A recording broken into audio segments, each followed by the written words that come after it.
Good evening. Today is Sunday, September 28th, 2025. I'm Rich Stevens, and this is The Cold Take. What you're about to hear is news from this week, taken only from primary sources like press conferences and court documents. You can find sources and attribution for every story at thecoldtake.com. We begin with world news.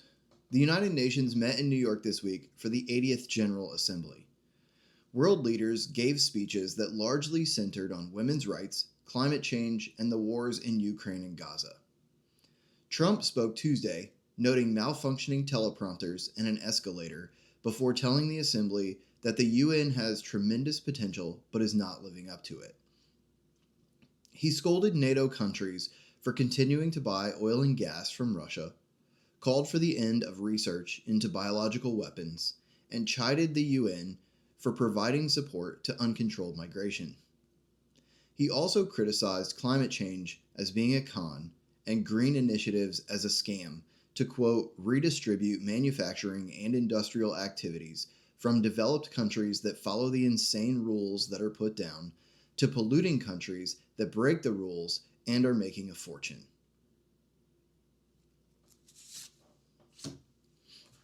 Ahead of Trump's speech Tuesday morning, the Secret Service announced it had found and dismantled a co-located network of 300 SIM servers housing 100,000 SIM cards in the New York area. The network was capable of attacks, including denial-of-service attacks in the area, and allowed anonymous encrypted communication between nefarious actors. Given the proximity and timing, Secret Service is investigating whether this operation was intended to disrupt the UN General Assembly in New York this week. Friday morning, Israeli Prime Minister Benjamin Netanyahu arrived to speak at the UN. Video feeds showed representatives from around the world filing out as he took the podium to cheers and clapping by supporting delegates. He condemned the October 7th attacks by Hamas and read the names of the 20 hostages still believed to be alive. He announced that his speech was being broadcast via loudspeakers across Gaza, as well as live-streamed to every cell phone in Gaza. He spoke directly to the hostages, telling them that Israel has not forgotten them and will bring them home. Staying in New York and moving to politics, Governor Kathy Hochul held a press conference Friday announcing proposals for income tax cuts, inflation refund checks, and expansion of child tax credits. Tax cuts for the middle class are expected to impact 77% of New Yorkers. You can find her complete proposal and the press conference at thecoldtake.com. On Thursday, Attorney General Pam Bondi announced the indictment of former FBI Director James Comey by a federal grand jury. The two charges stem from Comey's testimony in the Senate in September of 2020 and include giving a false statement to Congress and obstruction of congressional investigation.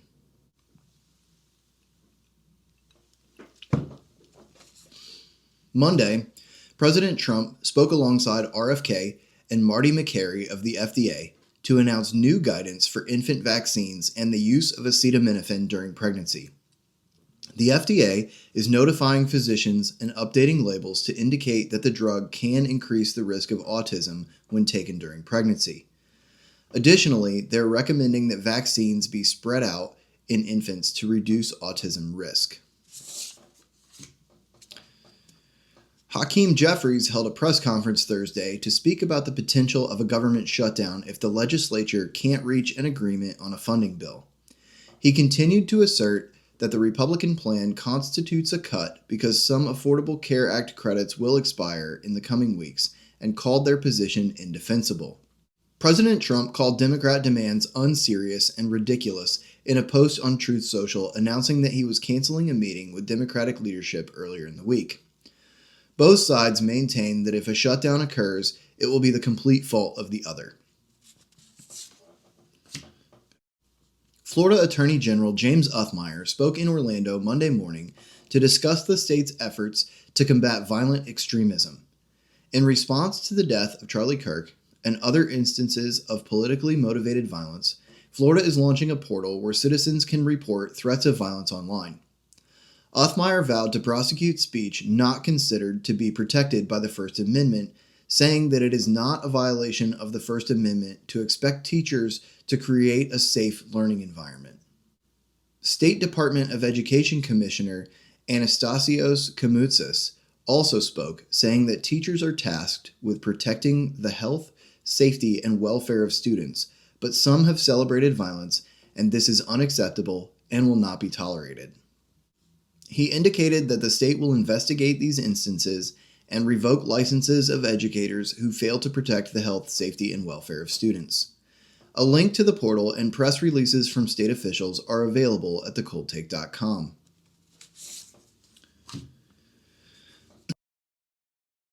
In another story related to free speech, Californians held a rally Monday in Los Angeles to protest what they called an attack on free speech, accusing the FCC of authoritarian tactics over the removal of Jimmy Kimmel from the late-night lineup on ABC. Affiliates Nexstar and Sinclair both preempted the show last week, citing opposition to Kimmel's comments following the death of Charlie Kirk.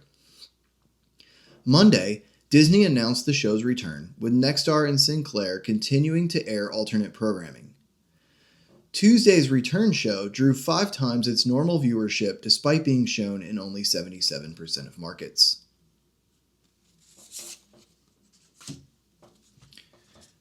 Speaking of censorship, in response to a subpoena from the House Judiciary Committee, Google sent a letter to Representative Jim Jordan stating that during the COVID-19 pandemic, Google was pressured by the Biden administration to censor and remove content that did not actually violate platform policies.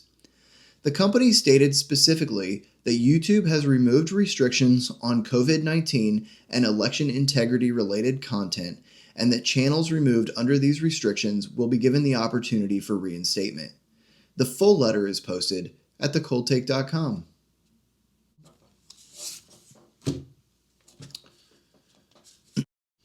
Transportation Secretary Sean Duffy spoke Friday about unlawful issuance of commercial driver licenses across the country. The DOT has issued an emergency rule preventing non-citizens from acquiring a CDL unless they meet a new, much more strict set of rules. The order also requires all states to immediately pause issuance of non-domiciled CDLs until they can come into compliance with the new rules.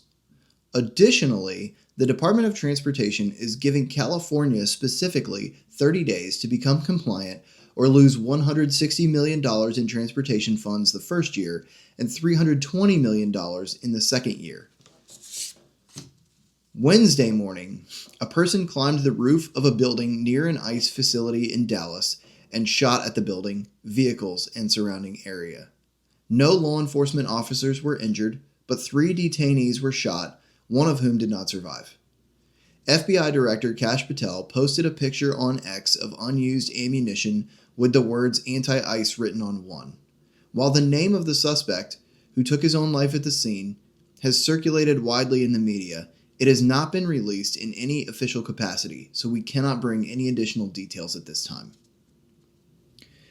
In a world of hot takes and breaking news, we try to cool it down and tell you what happened, not what to think. If you like that format, hit subscribe and tell your friends. It helps the channel grow. Cheers.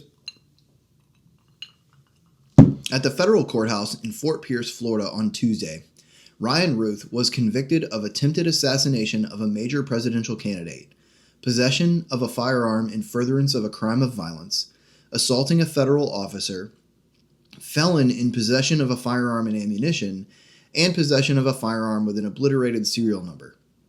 Routh represented himself during the federal prosecution of his attempted shooting of then presidential candidate Donald Trump last September at Trump International Golf Club in West Palm Beach, Florida. He could spend the rest of his life in prison.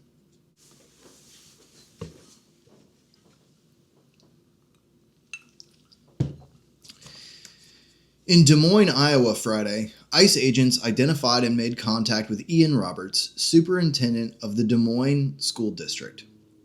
Roberts fled, abandoning his vehicle in a wooded area. The vehicle was issued to him by the school district, and a search revealed a loaded firearm, $3,000 in cash, and a fixed-blade hunting knife. Iowa State Patrol assisted in locating and bringing him into custody.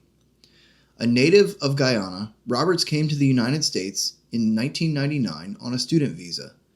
He was arrested on a weapons charge in 2020 and issued a final order of removal in May of 2024.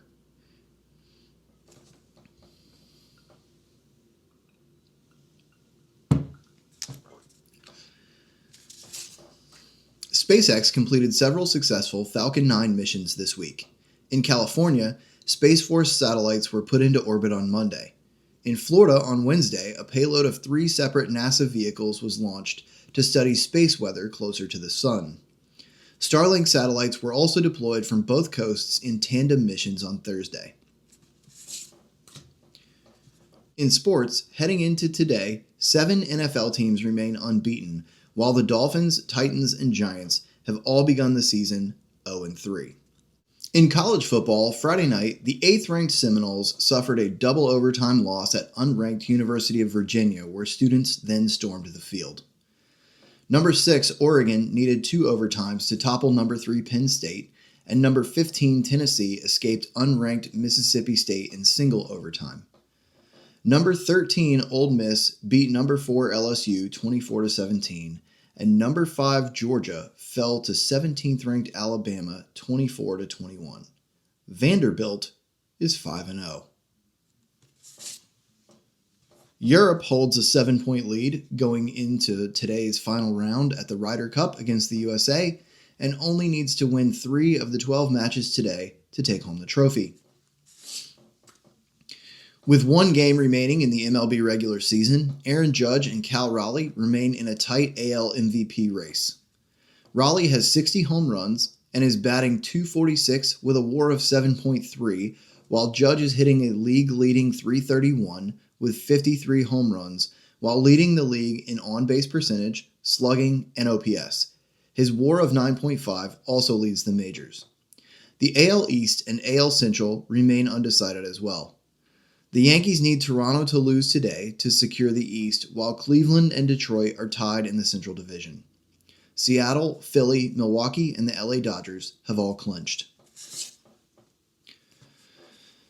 In motor racing, Max Verstappen won racing a Ferrari 926 around the Nordschleife Saturday in his GT3 debut. He took the lead from third going into the first corner and had a 1-minute lead when he turned the car over to teammate Chris Lullum, who brought the car home in first. In finance and markets, Fed Chair Jerome Powell spoke Tuesday, largely reiterating his comments during last week's rate cut announcement.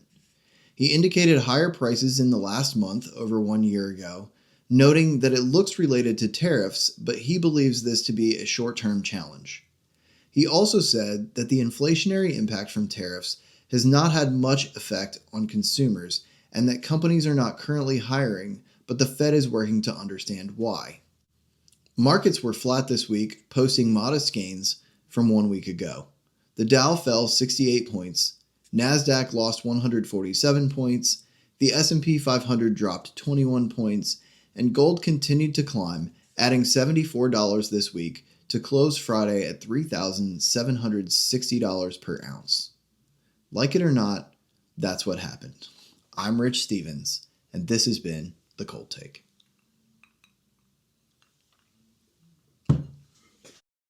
Seriously? Vanderbilt is 5-0? Vanderbilt is 5-0.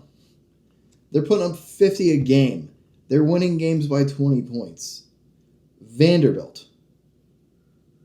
The SEC eats its tail, and Vanderbilt.